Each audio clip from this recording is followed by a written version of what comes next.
Hey girlies, I am heading over to my sister's house. She is the coolest chick on the planet. You may have seen her on Survivor. She's also an entrepreneur and a personal trainer. So she's gonna give us some of her awesome health tips. I can't wait to introduce you to her. Let's go. Avon lady calling. Boom. I don't want it. Oh, come on, you know you want some Avon. We're in a recession. Hi. Ooh.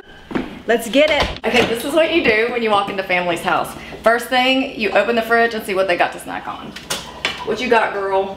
There's plenty of food in there though. Yeah. I keep it stocked. Cheers. Salud. And I wanted to do this because I have so many people ask me, you know, I saw your sister on Survivor. Was that real? Did they really starve and battle for food and all that kind of stuff? She had to go and stay with my mom for about a month to kind of recuperate from it. And it was pretty stressful on your body and your mind, right? It's pretty intense. I have to say, a girl can never be too skinny, right? We all think that.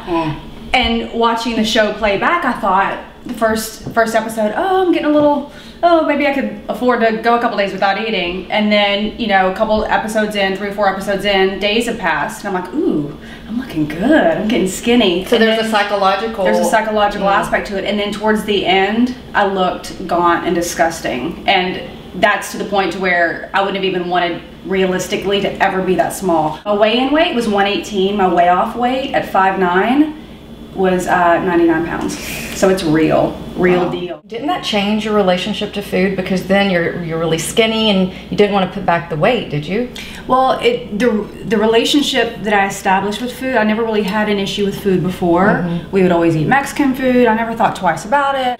And then I got back and realized that I'm dreaming about frying Snickers with dough. And then if I put a piece of cheese on that, and I can, you know, as much fat and as much sugar that I could put in chocolate for serotonin, because I was depleted obviously. Right. As much of that as I could shove down my throat, I was. And then you have to kind of take a step back because A, your body can't function and digest everything after not having, it's a mess. It's a mess. So it did give me a little bit of an issue with food. Am I binging? Am I not binging? Am I overeating? Am I not overeating? Am I eating enough? Am I not eating enough?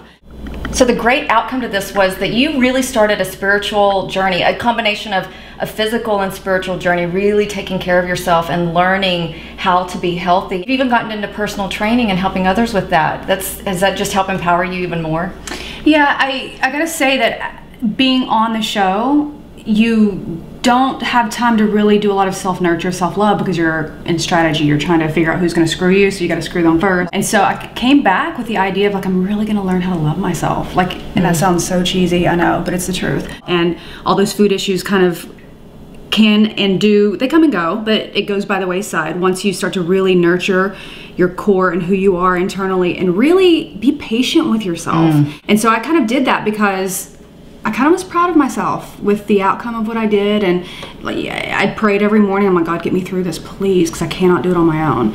And coming back, I had some sort of strength and reverence for myself. Like, wow, this is my body. My temple showed up for me every day, deprived on food, love, emotion, sleep, and it showed up for me every day, and that catapulted me into a desire to nurture from the inside out. Really, that is the best advice, ladies. If you start with yourself, and that's what most women don't do, right? They take care of everyone else and they're always exhausted and depleted and get a little bitter and resentful. But when you start with yourself, you'll see that everything around you pretty much starts to fall into place. Your marriage, your career, your children, and it's all because you're taking care of yourself. And it's about balance. And a good reminder, a good metaphor to remember to start with yourself first, before you go to your kids, before you go to your husband, before you go to your job.